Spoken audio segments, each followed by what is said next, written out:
Welcome to A edu. और ए edu के हमारे इस यूट्यूब चैनल में आप सभी का स्वागत है। मध्यकालीन भारत के इतिहास को हम लोग पढ़ रहे थे और मध्यकालीन भारत के इतिहास में हम लोग मुगल कालीन इतिहास के अंतिम पड़ाव पर आ चुके थे, अर्थात औरंगजेब के शासनकाल को हम लोग चर्चा कर रहे थे। और औरंगजेब के शासनकाल में हम लोगों ने औरंगजेब के काफ़ी कुछ चीज़ों को देखा, जैसे कि उसका परिचय, उसके बाद उसकी कुछ स्थापत्य कला को हमने देखा और साथ ही साथ इतिहासकारों का औरंगजेब के संबंध में क्या क्या कथन था, कुछ हमने उसे देखा। आज हम लोग औरंगजेब की धार्मिक नीतियों की चर्चा करेंगे जो मोस्ट इम्पॉर्टेंट है। यहाँ से प्रश्न पूछे जाते हैं, तो चलिए हम लोग शुरू करते हैं औरंगजेब की धार्मिक नीति।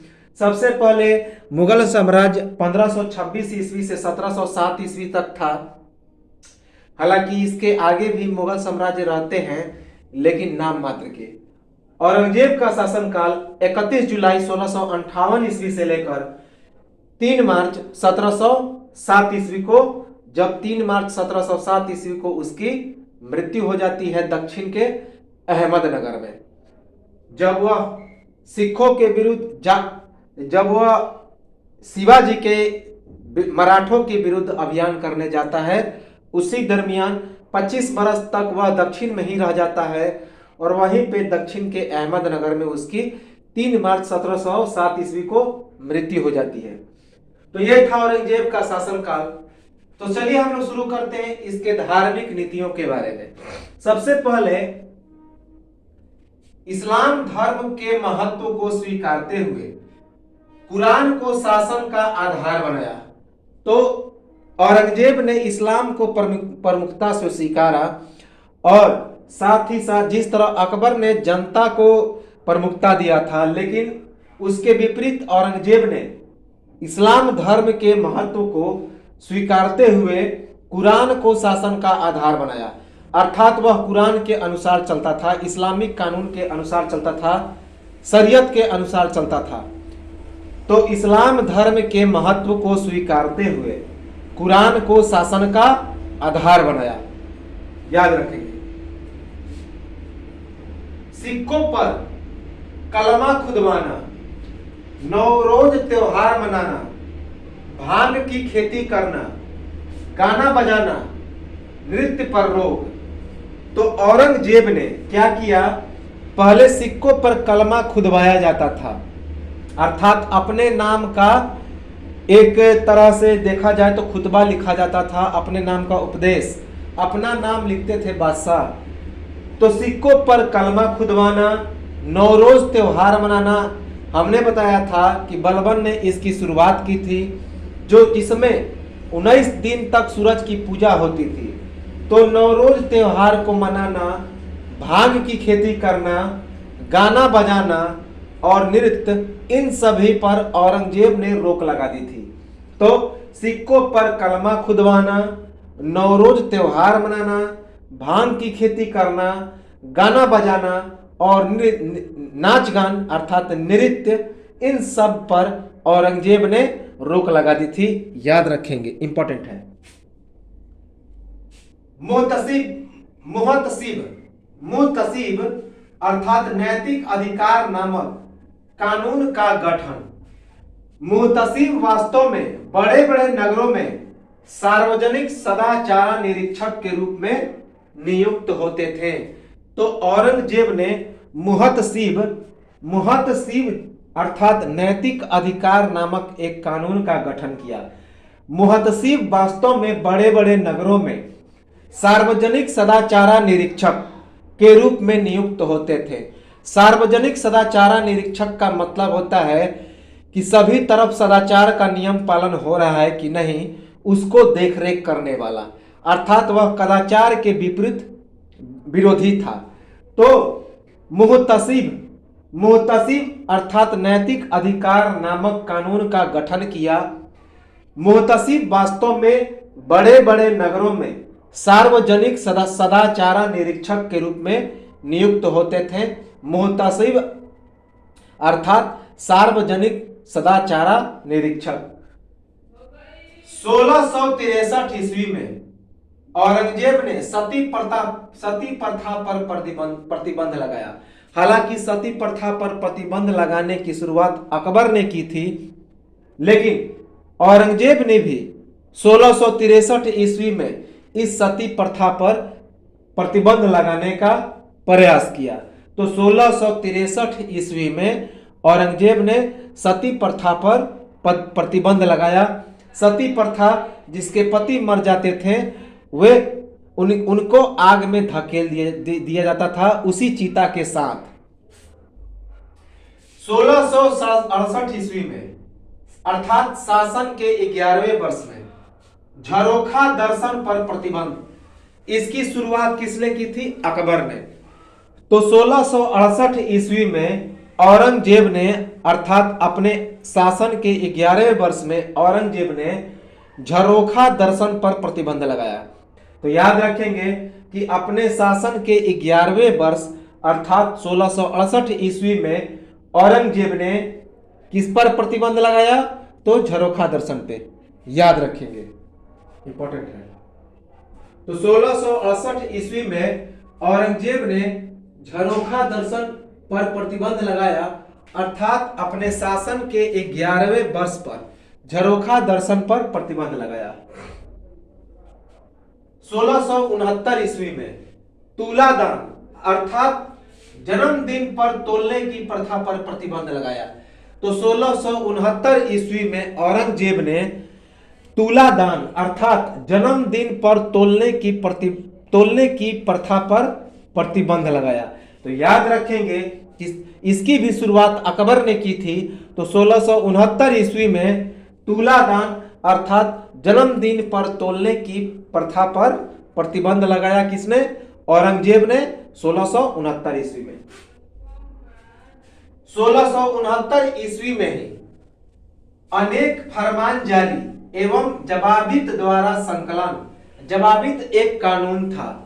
तो 1669 ईस्वी में औरंगजेब ने अनेक फरमान जारी किए और वह उसका जो संकलन किया गया था वह जवाबित नामक एक कानून के द्वारा किया गया था।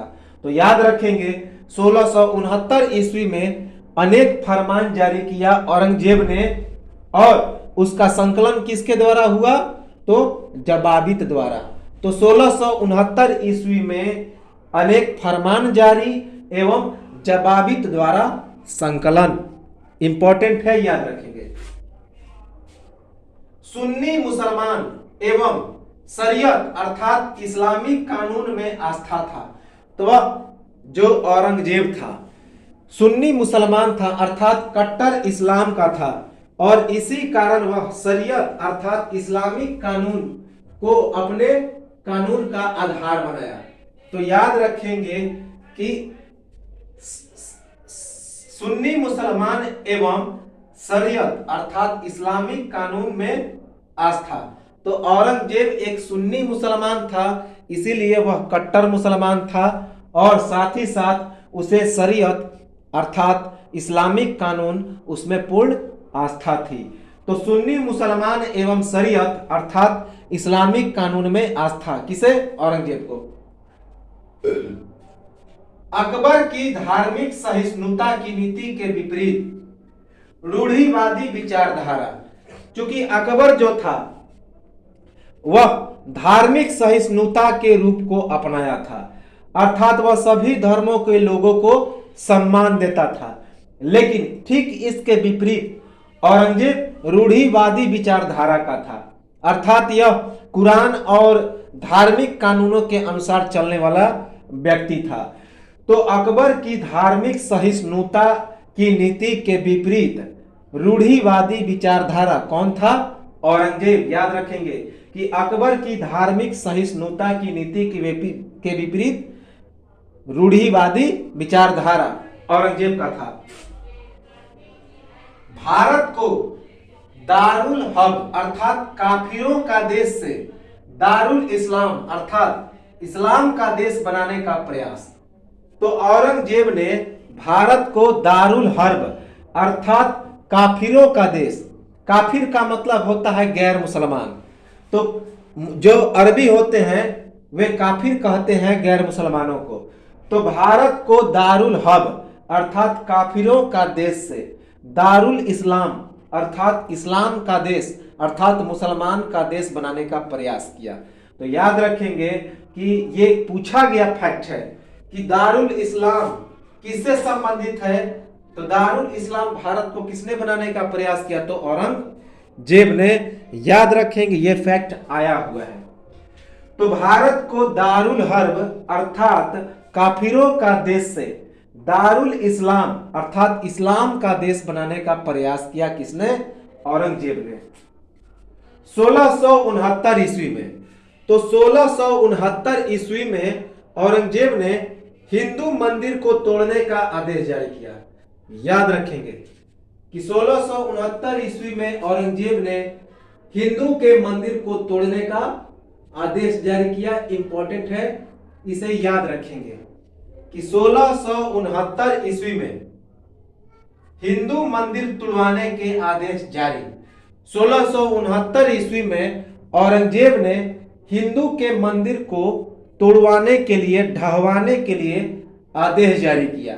याद रखेंगे क्योंकि वह कट्टर मुसलमान था। 1669 ईस्वी में हिंदू मंदिर को ढहवाने या तुड़वाने के आदेश जारी किए औरंगजेब ने। जितने मंदिर तोड़वाए उससे ज्यादा बनवाए, वही मंदिर तोड़े गए जिनमें विद्रोहियों को शरण मिली या जिनकी मदद से शहंशाह के खिलाफ साजिश होती थी।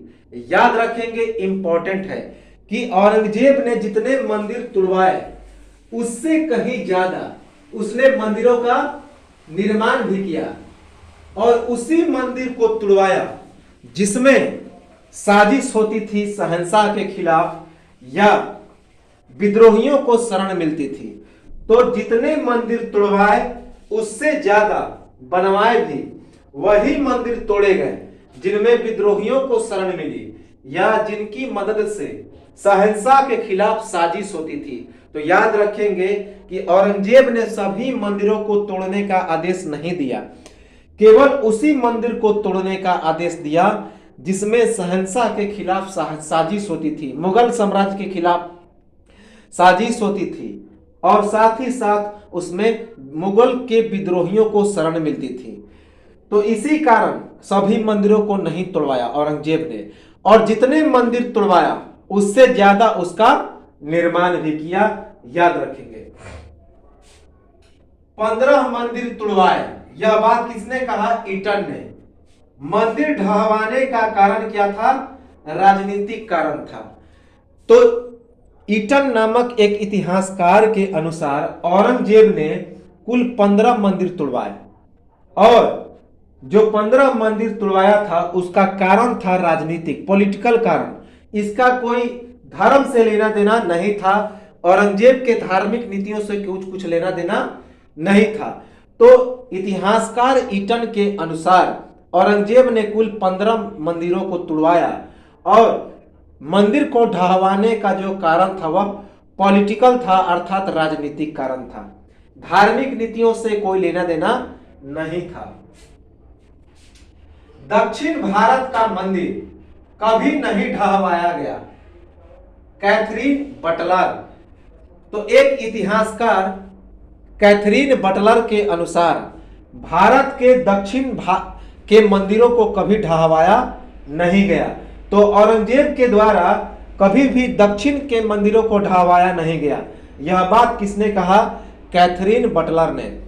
तो इतिहासकार कैथरीन बटलर ने क्या कहा कि भारत के दक्षिण के मंदिरों को कभी भी ढहवाया नहीं गया, कभी भी तोड़वाया नहीं गया औरंगजेब के द्वारा। तो अभी हमने बताया केवल उसी मंदिरों को तोड़ता था जिसमें राजनीतिक कारण होता था, विद्रोहियों को शरण मिलता था या फिर मुगलों के खिलाफ साजिश होती थी।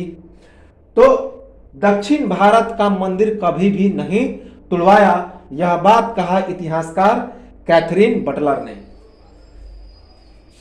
1669 ईस्वी में बनारस के काशी विश्वनाथ मंदिर एवं मथुरा के केशव राय मंदिर, जिसका निर्माण किसने किया था, वीर सिंह देव। तो वीर सिंह देव द्वारा निर्मित को तुड़वाया। कारण क्या था कि मथुरा के जाटों ने मुगल साम्राज्य के खिलाफ विद्रोह किया था।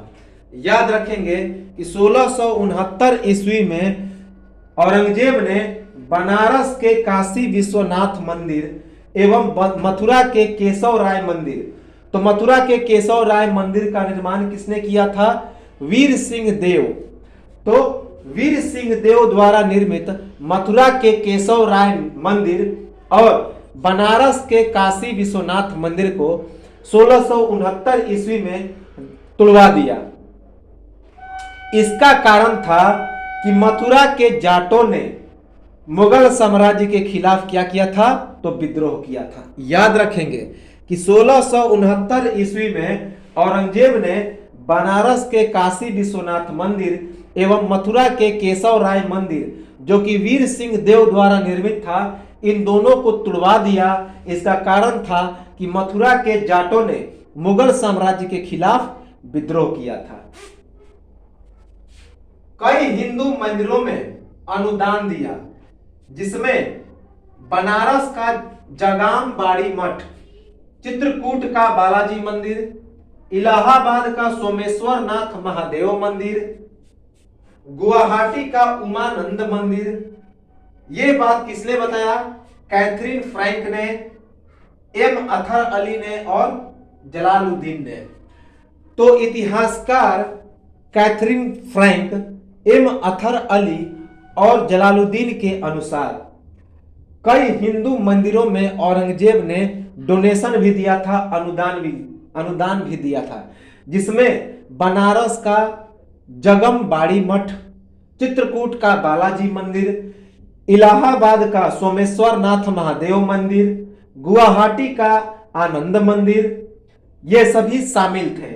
तो Catherine Frank, M Athar Ali और जलालुद्दीन नामक इतिहासकारों के अनुसार औरंगजेब ने कई मंदिरों में डोनेशन दिया था, अनुदान किया, जिसमें बनारस का जगम बाड़ी मठ, चित्रकूट का बालाजी मंदिर, इलाहाबाद का सोमेश्वर नाथ महादेव मंदिर और गुवाहाटी का उमानंद मंदिर शामिल था। शरीयत के विरुद्ध जाने वाले 80 करों की समाप्ति। इसमें आब वाब नाम से लिया जाने वाला रायदारी अर्थात परिवहन कर और पानडारी अर्थात चुंगी कर नामक एक स्थानीय कर भी क्या था? शामिल था। तो शरीयत के विरुद्ध 80 करों को उसने समाप्त किया। जो कर इस्लामिक कानून में नहीं आते थे, उन 80 करों को क्या किया? औरंगजेब ने समाप्त कर दिया, जिसमें आब वाब नाम से लिया जाने वाला एक परिवहन कर अर्थात उसका नाम था रायदारी अर्थात परिवहन कर और पानडारी अर्थात चुंगी कर भी क्या था? शामिल था, जो एक प्रकार का स्थानीय कर था, लोकल टैक्स था। तो शरीयत अर्थात इस्लामिक कानून के विरुद्ध जाने वाले 80 करों की समाप्ति की थी। किसने?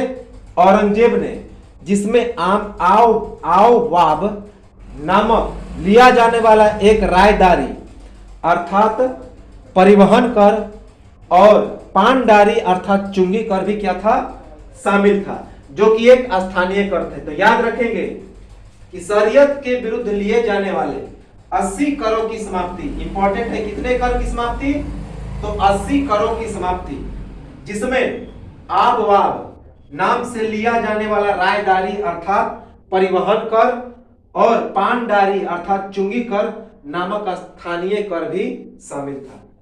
1679 ईस्वी में पुनः जजिया कर, जो गैर मुसलमानों से लिया जाने वाला एक धार्मिक कर था, उसकी शुरुआत किया। तो याद रखेंगे 1679 ईस्वी में औरंगजेब ने एक बार फिर से जजिया कर की शुरुआत की थी, जिसकी समाप्ति किसने की थी? अकबर ने।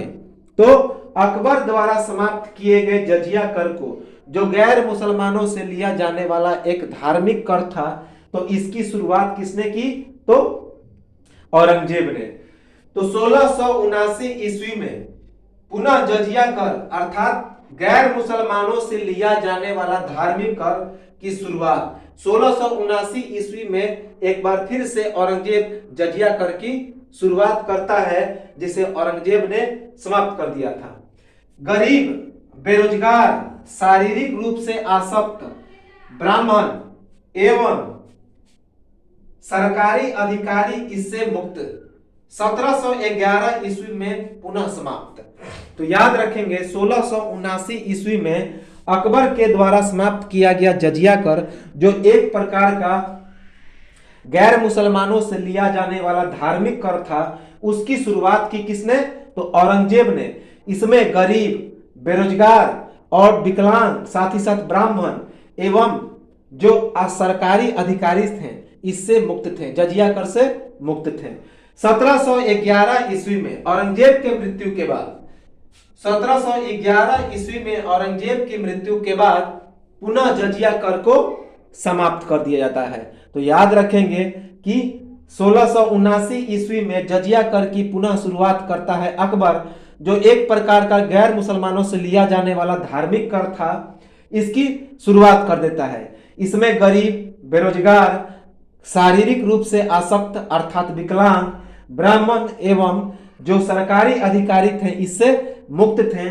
1711 ईस्वी में औरंगजेब की मृत्यु के बाद जजिया कर पुनः समाप्त कर दिया जाता है। कई हिंदू मुसलमान बनाए गए। तो याद रखेंगे कि औरंगजेब के शासनकाल में कई हिंदू मुसलमान बनाए गए। याद रखेंगे कि कई हिंदू मुसलमान बनाए गए। जकात नामक कर की व्यवस्था, मुसलमानों से लिया जाने वाला धार्मिक कर। तो याद रखेंगे हमने बताया था इस जकात नामक कर की शुरुआत किसने की थी? तो इल्तुतमिश ने। और इसमें जो धनी मुसलमान होते थे उनसे 2.5% कर लिया जाता था। तो जो औरंगजेब था उसने भी जकात कर असूला। तो जकात नामक कर की व्यवस्था किया किसने? औरंगजेब ने, जो एक मुसलमानों से लिया जाने वाला धार्मिक कर था। तो औरंगजेब ने कौन कौन कर असूला? तो एक तो जकात असूला और दूसरा कौन असूला? जजिया। अब हम लोग औरंगजेब के संगीत व्यवस्था पर आते हैं, क्योंकि ये काफी इंपॉर्टेंट है, क्योंकि औरंगजेब के शासनकाल को मुगल कालीन संगीत का स्वर्णिम युग कहते हैं। संगीत पर प्रतिबंध नहीं था तथा राज्याभिषेक के समय खूब नाच गाना हुआ। तो औरंगजेब के समय में संगीत पर प्रतिबंध नहीं था और जब उसका राज्याभिषेक हुआ तो खूब नाच गाना हुआ। तो याद रखेंगे कि औरंगजेब के समय संगीत पर प्रतिबंध नहीं था और उसके राज्याभिषेक के समय खूब नाच गाना हुआ। संगीत प्रेमी एवं वीणा वादक, जो औरंगजेब था वह संगीत प्रेमी और वीणा वादक था, अर्थात वीणा बजाता था। इंपॉर्टेंट है। तो औरंगजेब संगीत प्रेमी और वीणा वादक था, वीणा बजाता था। ध्रुपद नामक गायन शैली की रचनाकार, जिसके अनुसार औरंगजेब के समय संगीत को संरक्षण प्राप्त था।